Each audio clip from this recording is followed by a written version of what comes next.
High friends welcome to our channel Priyanka tech news. ఈ రోజు ఈ వీడియోలో మనం iQOO Z9 టర్బో మొబైల్ కి సంబంధించిన అన్బాక్సింగ్ తో పాటు ఈ మొబైల్ లో ఉండే స్పెషల్ ఫీచర్ గురించి అయితే మాట్లాడుతాం। స్పెసిఫికేషన్ కి సంబంధించిన ఒక వీడియో అయితే చేసాము, అది మీకు కార్డ్ లో ఇస్తాను, ఒకసారి వెళ్ళి చెక్ చేయండి। ఈ మొబైల్ ప్రైస్ వచ్చేసి చైనాలో 23,500 కి, రీసెంట్ గా వచ్చిన రెడ్మీ టర్బో మొబైల్ కూడా 23,500 కి తీసుకొచ్చారు, సేమ్ ప్రాసెసర్ తోటి। ప్రాసెసర్ అనే కాదు, కెమెరాస్, డిస్ప్లే, ఛార్జింగ్ అన్ని కూడా సేమ్ గా ఉన్నాయి। ఈ మొబైల్ ప్రైస్ ఇండియాకి వచ్చేప్పటికి 30,000 రేంజ్ లో అయితే ఉంటుంది।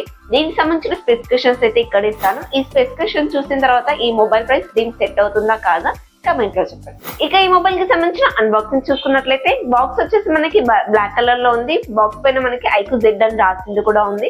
బాక్స్ ఓపెన్ చేస్తే మొదటిగా మనకి మొబైల్ ఉంది, మొబైల్ కింద టీపీ కేస్, అలాగే కొంచెం పేపర్ వర్క్ కూడా ఉంది। దాని కింద మనకి 80 వాట్ ఫాస్ట్ చార్జర్ కేబుల్ కూడా ఉంది। లాస్ట్ మనకైతే సిమ్ ఎజెక్టర్ టూల్ కూడా ఇచ్చారు। ఈ అన్బాక్సింగ్ నాదైతే కాదండి, అందరికన్నా ముందుగా ఈ మొబైల్ కి సంబంధించిన అన్బాక్సింగ్ మీ ముందుకు తీసుకురావడానికి మాత్రమే నా చిన్న వీడియో। తప్పుగా తీసుకోవాలనుకునే వాళ్ళు తీసుకోండి, నాకేం ప్రాబ్లం ఏం లేదు।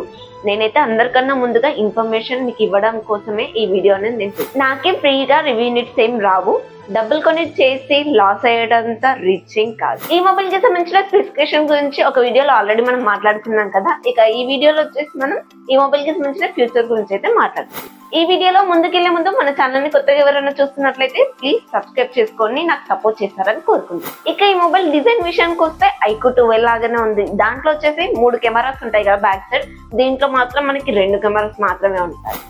కెమెరా సెటప్ సర్కిల్ లో చూసి విసిగెత్తిన వాళ్ళకైతే ఇది కొంచెం డిఫరెంట్ గా చాలా బాగా నచ్చింది। ఇక బిల్డ్ క్వాలిటీ విషయానికి వస్తే ఫ్రంట్ వచ్చేసి గొరిల్లా గ్లాస్ 5 ప్రొటెక్షన్ తో వస్తుంది, బ్యాక్ వచ్చేసి ప్లాస్టిక్ వాడారు, చుట్టూ ఫ్రేమ్ అంతా కూడా ప్లాస్టిక్ వాడారు। ఇక ఇది IP64 వాటర్ రేటింగ్ తో వస్తుంది, ఇదైతే మంచి విషయమే। బడ్జెట్ సెగ్మెంట్ లో కూడా IP64 వాటర్ రేటింగ్ తో రావడం, IP64 water rating budget mobile లో ఇస్తున్నారు, కానీ ఈ మొబైల్ లో ప్రాసెసర్ బాగా వస్తుంది, అలాగే IP64 వాటర్ రేటింగ్ కూడా బాగుంది, కాబట్టి నేనైతే అప్రిషియేట్ చేయదగ్గ విషయమే।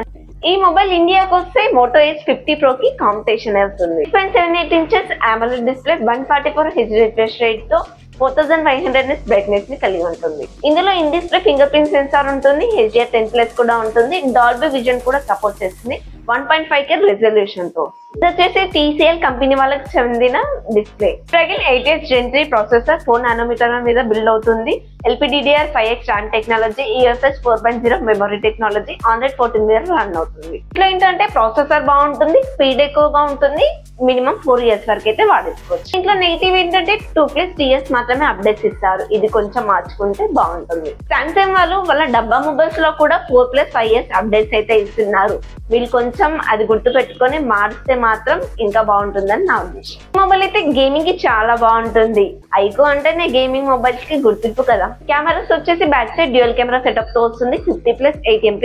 మెయిన్ కెమెరా వచ్చేసి మనకి సోనీ LVT600 సెన్సార్ అయితే వాడారు, ఇది మనకి OS కి కూడా సపోర్ట్ చేస్తుంది, అలాగే దీని నుంచి మనం 4K 60 FPS వరకు వీడియో రికార్డ్ చేయొచ్చు। సెకండరీ కెమెరా 8 MP, ఇది మనకి ultra wide sensor, day time లో ఫొటోస్ బాగా వస్తాయి, నైట్ టైమ్ లో కొంచెం మామూలుగా వస్తాయని చెప్పుకోవచ్చు। ఈ సోనీ LVT600 సెన్సార్ అనేది 20,000 నుంచి 30,000 మధ్యలో వస్తున్న అన్ని మొబైల్స్ లోనే ఇస్తున్నారు। దీని ప్రత్యేకత ఏంటి అంటే నైట్ టైమ్ లో దీని నుంచి తీసిన ఫొటోస్ అయితే చాలా బాగా వస్తాయి। ఫ్రంట్ వచ్చేసి 16 MP అయితే వాడారు, ఇది సామ్సంగ్ వాళ్ళ సెన్సార్। iQOO అనేది వివో వాళ్ళదే కాబట్టి ఇందులో వాడే కెమెరాస్ అయితే చాలా బాగుంటాయి, ఫొటోస్ కూడా చాలా బాగా వస్తాయి। 1000 mAh battery, 80 watt fast charger, ఈజీగా 40 minutes లో బ్యాటరీ అయితే ఫుల్ అయిపోతుంది, 1 డే అయితే వాడేసుకోవచ్చు। గేమ్స్ ఆడే వాళ్ళు, అదే గేమ్స్ ఆడే వాళ్ళు మినిమం 7 hours అయితే వాడేసుకోవచ్చు। మొబైల్ వాడే కొద్దీ బ్యాటరీ లైఫ్ అనేది తగ్గిపోతూ ఉంది, ఎప్పుడు ఒకేలాగా వస్తుందని మాత్రం ఎవరు అనుకోవద్దు।